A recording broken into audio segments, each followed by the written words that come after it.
What's up, guys? Welcome back. The trend of launching mid cycle upgrades with minor hardware tweaks is quickly gaining traction.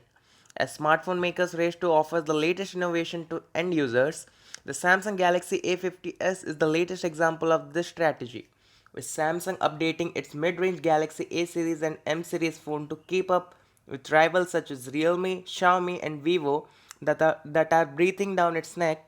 The Galaxy A50s builds over the Galaxy A50, which was launched back in February, and offers a more powerful camera, hardware, upgraded processor, appealing aesthetics, and Samsung Pay support.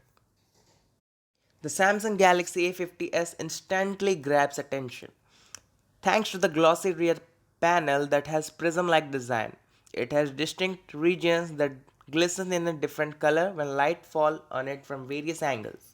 The Prism Crush Violent variant is the one you should pick for its brilliant reflective profile and flashy color scheme. But if you want a less ornate finish, the Prism Crush Black and the Prism Crush White will serve you well.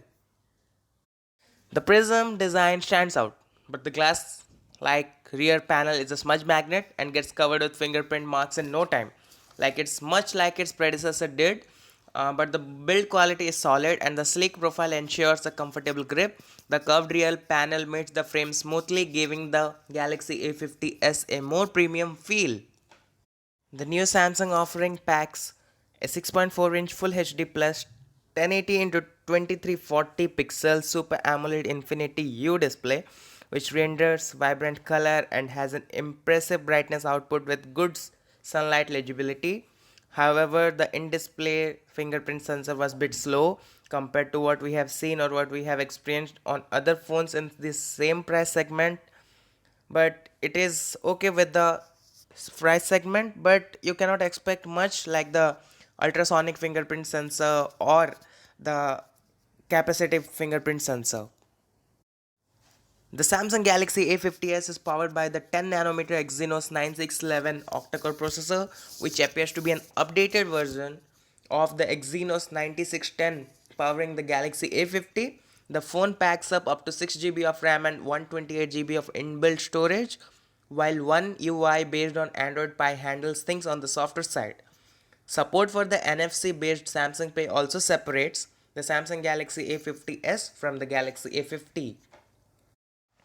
We quite like the cleaner look of the one user interface, and in our brief experience navigating through the user interface, web surfing, multitasking were buttery smooth, and one user one user interface is also supported on the flagship devices of the same Samsung, and that's how all the brand new smartphones at the mid-range level is also going to be packed with one user interface, and that's great. Now, in the camera segment, Samsung has also upgraded the Galaxy A50s camera's hardware and fitted the phone with a 48 megapixel of primary camera, up from the 25 megapixel snapper on the Galaxy A50. There is also an 8 megapixel wide angle camera and a 5 megapixel depth sensor.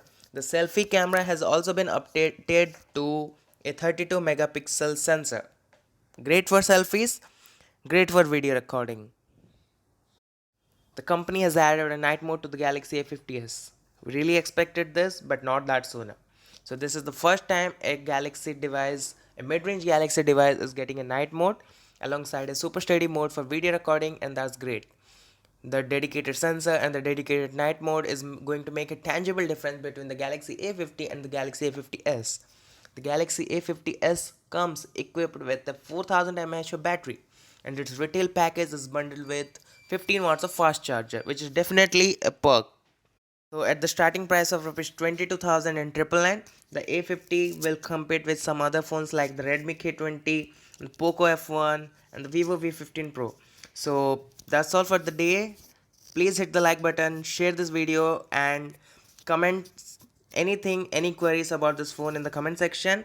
So don't forget to subscribe while you leave and hit the bell icon for all the notification. So that's all for today. Peace out, guys.